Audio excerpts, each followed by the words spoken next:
ಶ್ರೀ ಗುರುಭ್ಯೋ ನಮಃ. ಕೃಷ್ಣಾಯ ವಾಸುದೇವಾಯ ಹರೆಯೇ ಪರಮಾತ್ಮನೆ ಪ್ರಣತಃ ಕ್ಲೇಶನಾಶಾಯ ಗೋವಿಂದಾಯ ನಮೋ ನಮಃ. ಹರೇ ಶ್ರೀನಿವಾಸ. ಶ್ರೀ ಗುರು ರಾಘವೇಂದ್ರಾಯ ನಮಃ. ಶ್ರೀ ಸತ್ಯಾತ್ಮತೀರ್ಥ ಗುರುಭ್ಯೋ ನಮಃ. ಶ್ರೀ ಜಗನ್ನಾಥದಾಸ ಗುರುಭ್ಯೋ ನಮಃ. ಎಲ್ಲರಿಗೂ ನಮಸ್ಕಾರ. ನಾವು ಸರ್ವಪ್ರತೀಕ ಸಂಧಿಯ ಪದಚ್ಛೇದ ಮತ್ತು ಹಾಗೂ ಪಾರಾಯಣವನ್ನು ನೋಡಿದ್ದೀವಿ.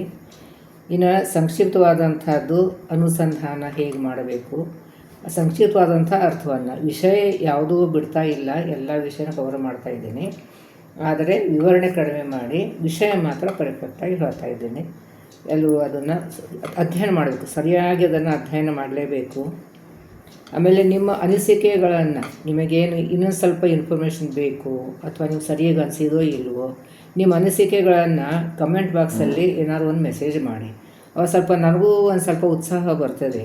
ಇದು ನಿಮಗೇನು ಇಷ್ಟ ಆಗಿದೆಯೋ ಇಲ್ಲೋ, ನಿಮಗೆ ಎಷ್ಟು ಇನ್ನೂ ಸ್ವಲ್ಪ ಇನ್ಫಾರ್ಮೇಷನ್ ಬೇಕು, ಹೇಗೆ ನನಗೇನು ಗೊತ್ತಾಗೋದಿಲ್ಲ. ಅದಕ್ಕೆ ನೀವು ಕಮೆಂಟ್ ಬಾಕ್ಸಲ್ಲಿ ಸ್ವಲ್ಪ ಮೆಸೇಜ್ ಮಾಡಿದರೆ ನನಗೆ ಅನುಕೂಲ ಆಗ್ತದೆ.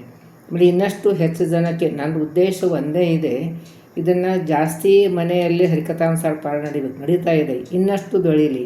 ಯಾರಿಗೆ ಇದ್ರ ಬಗ್ಗೆ ಏನೂ ವಿಷಯ ಒಂದು ಗೊತ್ತಿಲ್ಲ ಅವ್ರಿಗೆ, ಅದಕ್ಕೆ ಇದು ಫಾರ್ ಬಿಗ್ನರ್ಸ್ ಅಂತ ಹಾಕಿದ್ದೀನಿ.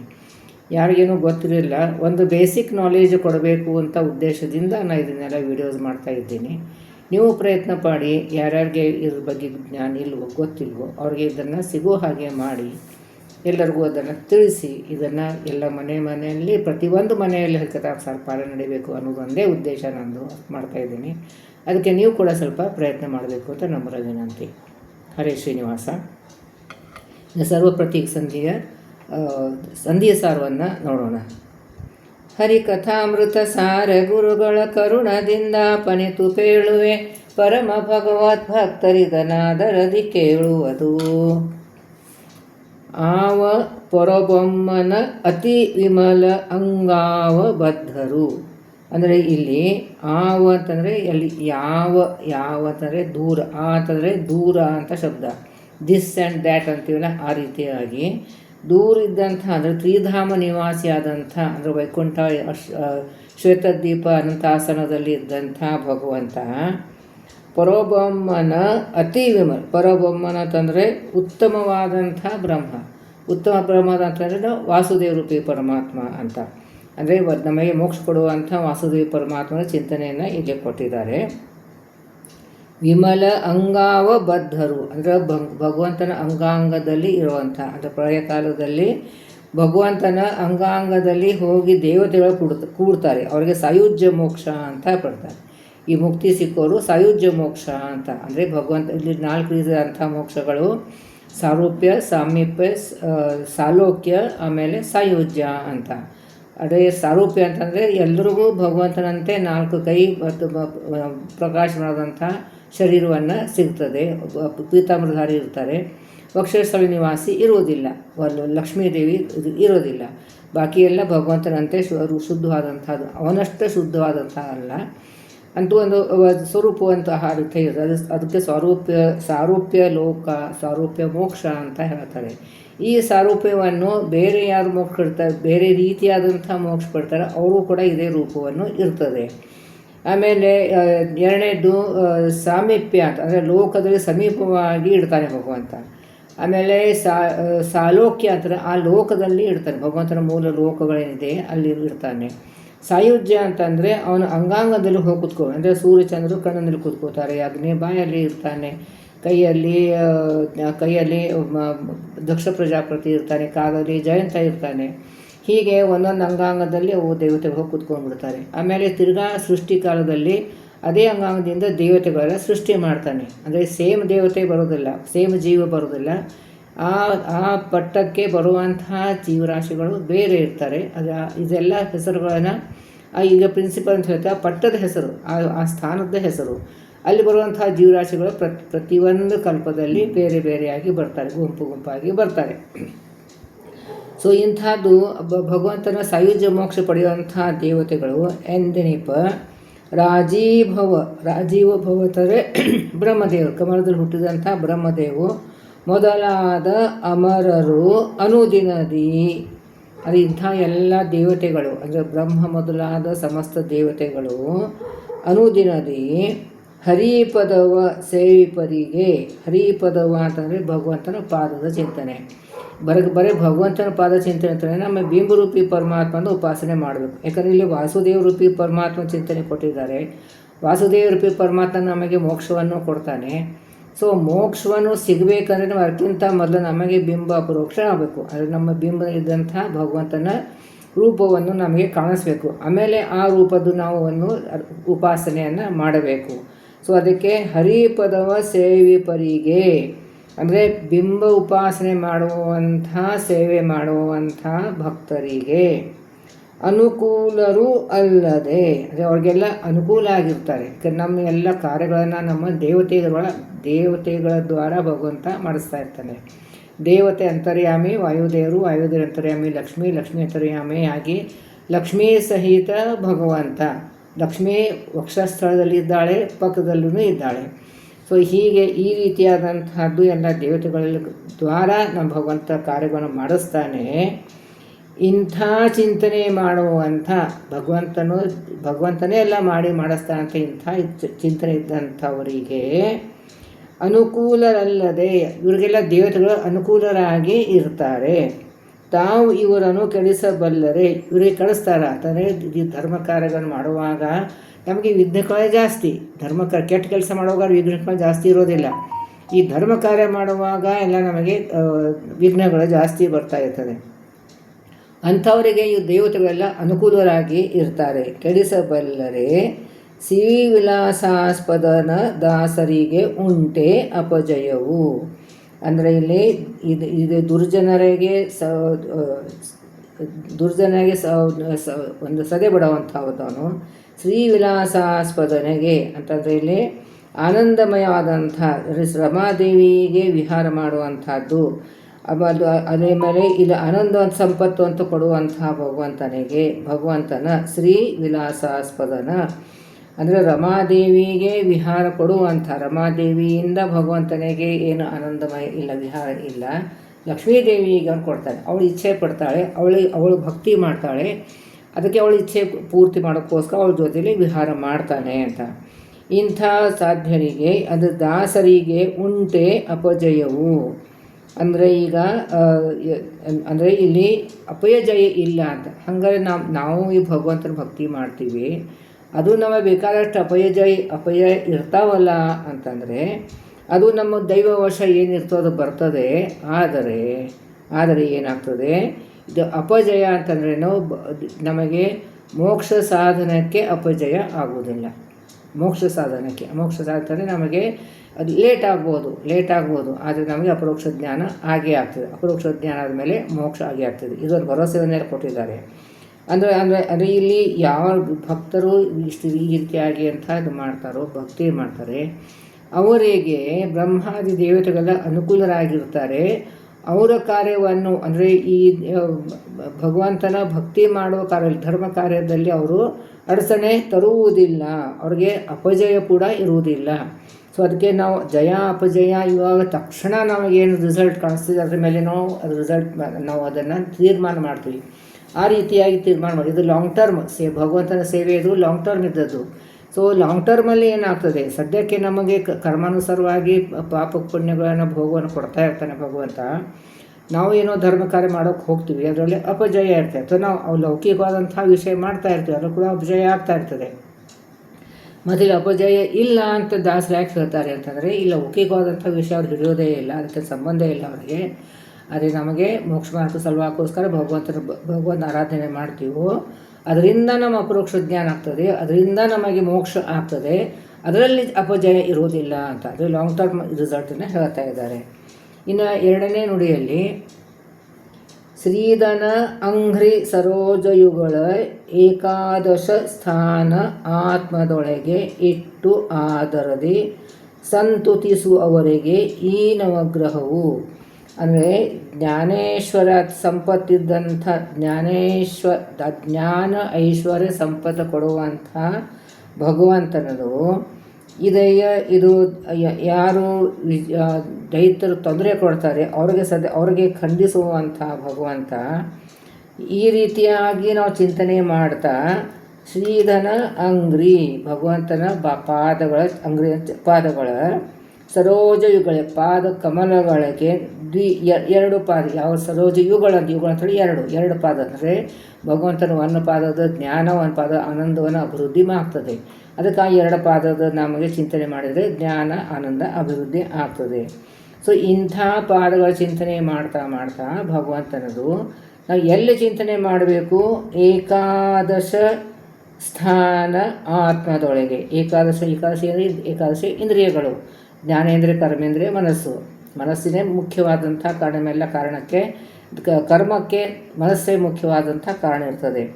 ಏಕಾದಶ ಸ್ಥಾನ ಆತ್ಮದೊಳಗೆ ಇಟ್ಟು ಆದರದಿ ಅಂದರೆ ಈ ಎಲ್ಲ ಇಂದ್ರಿಯ ದಲದಲ್ಲಿ ಭಗವಂತನ ನಾವು ಸ್ಮರಣೆ ಮಾಡ್ತಾ ಆದರದಿ ಅಂದರೆ ಭಕ್ತಿಪೂರ್ವಕವಾಗಿ ಸಂತುತಿಸುವವರಿಗೆ ಅಂದರೆ ಹಿಗ್ಗುವವರಿಗೆ. ಅಂದರೆ ಇಲ್ಲಿ ಎಲ್ಲ ಇಂದ್ರಿಯಗತ ನಿಯಮನ ಮಾಡುವಂಥ ಭಗವಂತ ನಮ್ಮ ಮನಸ್ಸಿನಲ್ಲಿ ಕೂತ್ಕೊಂಡು ಪ್ರೇರಣೆ ಕೊಡ್ತಾ, ಅವನೇ ಪ್ರೇರಕ, ಅವನೇ ನಿಯಾಮಕ ಅನ್ನೋದನ್ನು ನಾವು ಚಿಂತನೆ ಮಾಡ್ತಾ ಹೋದರೆ ಈ ನವಗ್ರಹವು ಅಂದರೆ ಸೂರ್ಯಚಂದ್ರ ಮೊದಲಾದ ಎಲ್ಲ ನವಗ್ರಹವು.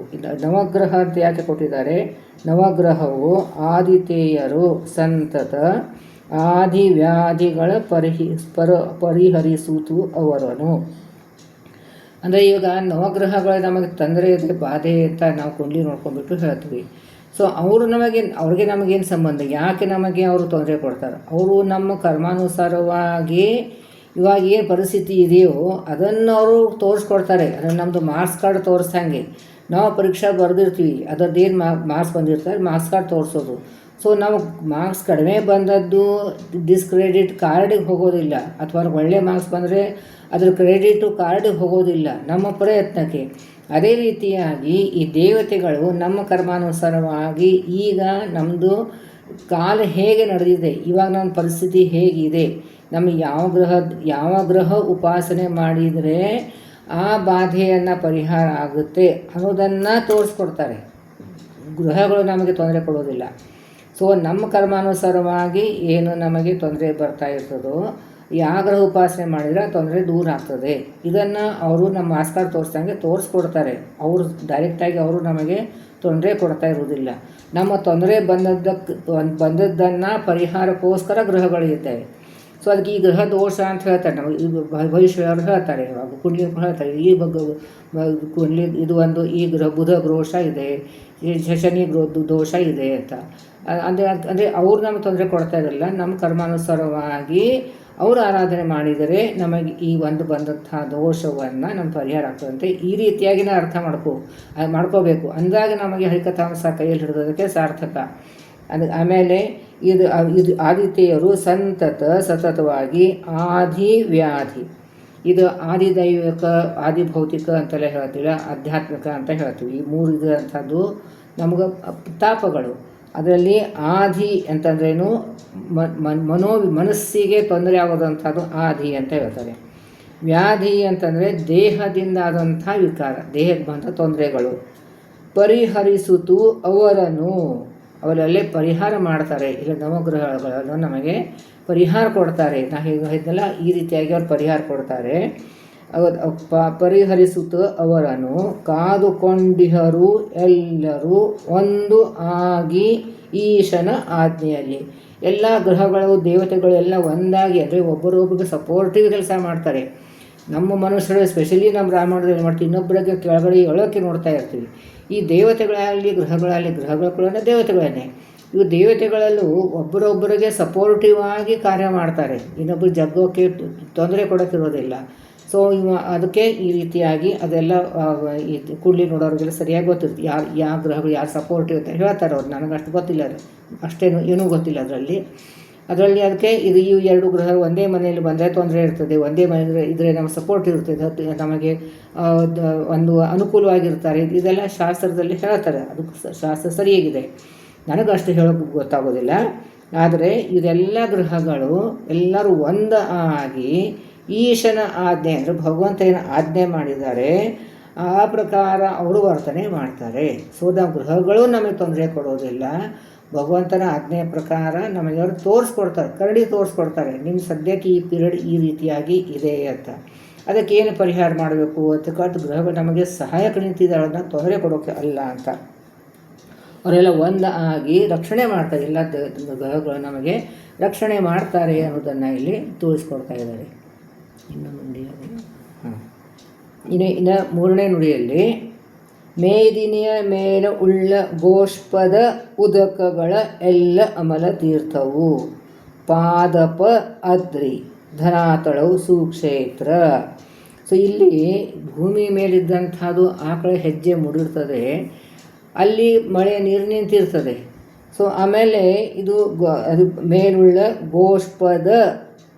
ಗೋಷ್ಪದ ಉದಕಗಳ ಎಲ್ಲ ಅಮರ ತೀರ್ಥವು, ಅದನ್ನೇ ತೀರ್ಥ ಅಂದರೆ ನಮ್ಮ ತೀರ್ಥಕ್ಷೇತ್ರ ಅಂತ ನಾವು ಚಿಂತನೆ ಮಾಡಬೇಕು. ಯಾಕೆ?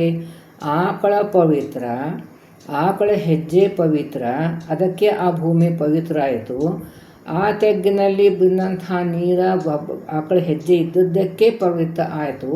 ಸೊ ಅದನ್ನು ನಾವು ಸುಕ್ಷೇತ್ರ ಅಂತ ಹೇಳ್ಬಿಟ್ಟು ಚಿಂತನೆ ಮಾಡಬೇಕು ಅಂತೇಳಿ ಹೇಳ್ತಾರೆ. ಅಮಲ ತೀರ್ಥವು ಪಾದಪ ಅದ್ರಿ ಧರಾತಳೆವು ಸುಕ್ಷೇತ್ರ. ಅಂದರೆ ಪಾದಪ ಅಂತಂದ್ರೆ ವೃಕ್ಷಗಳು, ನಾವು ವೃಕ್ಷಗಳಿಗೂ ಕೂಡ ನಾವು ಪೂಜೆ ಮಾಡ್ತೀವಿ ಅಲ್ವಾ. ಧಾತ್ರಿ ಪೂಜೆ ಮಾಡ್ತೀವಿ, ತುಳಸಿ ಪೂಜೆ ಮಾಡ್ತೀವಿ, ಆಮೇಲೆ ಯಾವುದಪ್ಪ ಎಲ್ಲ ಹೂವಿನ ಗಿಡಗಳದ್ದು ಪೂಜೆ ಮಾಡ್ತೀವಿ ನಾವು. ಪಾರಿಜಾತ ವೃಕ್ಷದ ಪೂಜೆ ಮಾಡ್ತೀವಿ. ಸೊ ಇವೆಲ್ಲ ಪವಿತ್ರವಾದಂಥ ಪರ್ವತಕ್ಕೆ ನಾವು ಪೂಜೆ ಮಾಡ್ತೀವಿ. ಸೊ ಈ ಧರಾತಳವು ಸುಕ್ಷೇತ್ರ, ಇವೆಲ್ಲ ಒಳ್ಳೆಯ ಕ್ಷೇತ್ರಗಳನ್ನು, ಅಂದರೆ ಅಲ್ಲಿ ಭಗವಂತನ ಚಿಂತನೆ ಬರಬೇಕು. ಅಂದರೆ ಇಲ್ಲಿ ಆಕಳದಲ್ಲಿ ಎಲ್ಲ ದೇವತೆಗಳ ಅಂತರ್ಯಾಮಿಯಾಗಿ ಭಗವಂತನ ಸನ್ನಿಧಾನ, ಅದನ್ನು ತುಳಿದದ್ದಕ್ಕೆ ಆ ಭೂಮಿ ಪವಿತ್ರ ಆಯಿತು. ಅಲ್ಲಿ ನಿಂತಹ ಮಳೆ ನೀರಿನಂಥ ಪವಿತ್ರ, ಮಳೆ ನೀರಿನಲ್ಲಿ ಭಗವಂತನ ಸನ್ನಿಧಾನ, ಅದಕ್ಕೆ ಅದು ಪವಿತ್ರ. ಈ ರೀತಿಯಾಗಿ ಚಿಂತನೆ ಮಾಡಿದರೆ ಅದು ಕೂಡ ಸುಕ್ಷೇತ್ರ ಆಗ್ತದೆ. ಒಂದು ಗಿಡದಲ್ಲಿ ಭಗವಂತನ ಸನ್ನಿಧಾನ, ಒಂದು ಪರ್ವತದಲ್ಲಿ ಭಗವಂತನ ಸನ್ನಿಧಾನ, ಅದಕ್ಕೆ ಇದರಲ್ಲಿ ಎಲ್ಲೆಲ್ಲೂ ನಾವು ನೋಡ್ತೀವಿ. ಭಗವಂತನ ಸನ್ನಿಧಾನ ಚಿಂತನೆ ಮಾಡ್ತಾ ಹೋದರೆ ಅದೆಲ್ಲ ಒಳ್ಳೆಯ ಕ್ಷೇತ್ರಗಳು ಆಗಿಬಿಡಿಸ್ತದೆ. ಕ್ಷೇತ್ರದಲ್ಲಿ ವಿಶೇಷ ಭಗವಂತನ ಸನ್ನಿಧಾನ ಇದ್ದಂಥದ್ದು ಪವಿತ್ರ ಸ್ಥಾನಗಳು. ಸೊ ಇಲ್ಲಿ ಕೋಮ ಹಾಕೋಬೇಕು. ಆಮೇಲೆ ಜೀವಗಣ ಶ್ರೀಧನ ಪ್ರತಿಮೆಗಳು, ಎಲ್ಲ ಜೀವರಾಶಿಗಳು ಭಗವಂತನ ಪ್ರತಿಮೆ, ಅಚಲ ಪ್ರತಿಮೆ ಅಂತ ಹೇಳ್ತೀವಿ. ಗುಡಿಯಲ್ಲಿದ್ದಂಥ ಅಚಲ ಪ್ರತಿಮೆ, ಅಲ್ಲಿ ಭಗವಂತನಿಗೆ ಆಹ್ವಾನ ಮಾಡಿರ್ತದೆ, ಅಲ್ಲಿ ನಾವು ಪೂಜೆ ಮಾಡ್ತೀವಿ. ಈ ಚಲ ಪ್ರತಿಮೆ ಅಂತಂದ್ರೇನು? ಇದೆಲ್ಲ ಜ್ಞಾನಿಗಳು ಓಡಾಡ್ತಿರ್ತಾ ಇರಲ್ಲ, ಬ್ರಾಹ್ಮಣರು, ಬರೀ ಜಾತಿಯಲ್ಲೇ ಹುಟ್ಟಿದ್ದವರು ಬ್ರಾಹ್ಮಣ ಅಲ್ಲ. ಇದು ತಲೆಯಲ್ಲಿ ಗಟ್ಟಿಟ್ಕೋಬೇಕು. ಬರೀ ಹುಟ್ಟಿದ ಮಾತ್ರಕ್ಕೆ ಬ್ರಾಹ್ಮಣ ಅಲ್ಲ, ಅವರು ಈ ರೀತಿಯಾದಂಥ ಆಚರಣೆ ಇರಬೇಕು, ಶುದ್ಧ ಆಚರಣೆ ಇರಬೇಕು. ಸೊ ಹಾಗೆ ಇವರೆಲ್ಲರೂ ಭಗವಂತನ ಪ್ರತಿಮೆಗಳು, ಚಲ ಪ್ರತಿಮೆಗಳು ಅಂತ ಹೇಳ್ತಾರೆ. ಇವರು ಉಂಬೋದನವೇ ನೈವೇದ್ಯ. ಆಮೇಲೆ ಇಂಥ ಇವರೆಲ್ಲರೂ ಏನದು ಜ್ಞಾನಿಗಳಿದ್ದಾರೆ, ಅವರು ಉಣುವಂಥದ್ದು ಊಟವೇ ನೈವೇದ್ಯ ಅಂತ ಅನ್ಬೇಕು. ಯಾಕಂತಂದರೆ ಅವರು ಆ ರೀತಿಯಾಗಿ ಅನುಸಂಧಾನ ಮಾಡ್ತಾ ಇರ್ತಾರೆ. ನಮ್ಮ ಒಳಗಡೆ ನಾವು ಇದು ವೈಶ್ವಾನ ರೂಪಿ ಪರಮಾತ್ಮನ ಯಜ್ಞ ಇದೆ, ಈ ಪದಾರ್ಥದಲ್ಲಿ ಭಗವದ್ ರೂಪ ಇದೆ, ನನ್ನಲ್ಲಿ ಭಗವದ್ ರೂಪ ಇದೆ, ಅದಕ್ಕೆ ಭಗವತ್ ರೂಪದ ಐಕ್ಯ ಆಗ್ತಾ ಇರ್ತದೆ, ಅದಕ್ಕೆ ನನಗೆ ಊಟ ಹೋಗ್ತಾ ಇದೆ, ಸೇರ್ತಾ ಇದೆ, ಪಚನ ಆಗ್ತಾ ಇದೆ. ಸೊ ಎಲ್ಲ ಕಡೆಯೂ ಭಗವಂತನ ಚಿಂತನೆ ಅಲ್ಲಿ ವ್ಯಾಪ್ತನಾಗಿದ್ದಾನೆ ಅಂತ.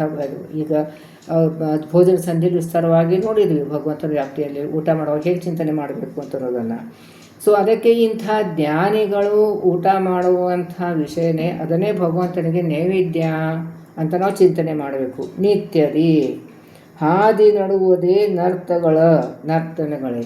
ಈಗ ಹಾದಿ ನಡೀತಾ ಇರ್ತೀವಿ, ಭಗವಂತನ ಎಲ್ಲ ಕಡೆ ಸರ್ವವ್ಯಾಪ್ತನಾಗಿದ್ದಾನೆ. ಸುಮ್ಮನೆ ನಡೀತಾ ಇರ್ತೀವಿ, ಓಡ್ತಾ ಇರ್ತೀವಿ, ಅದನ್ನೇ ಭಗವಂತನಿಗೆ ನರ್ತನೆ ಅಂತಾರೆ. ಕಾಲು ಹೆಜ್ಜೆ ಹಾಕ್ತಾ ಇರ್ತೀವಲ್ಲ, ನರ್ತನೆ ಮಾಡುವಾಗ ಕಾಲು ಹೆಜ್ಜೆ ಹಾಕ್ತೀವಿ, ಹಾಗೆ ಹಾಕುವಂಥ ಹೆಜ್ಜೆನೇ ಭಗವಂತನೇ ನರ್ತನ ಸೇವೆ ಅಂತ ಸಮರ್ಪಣೆ ಮಾಡಬೇಕು.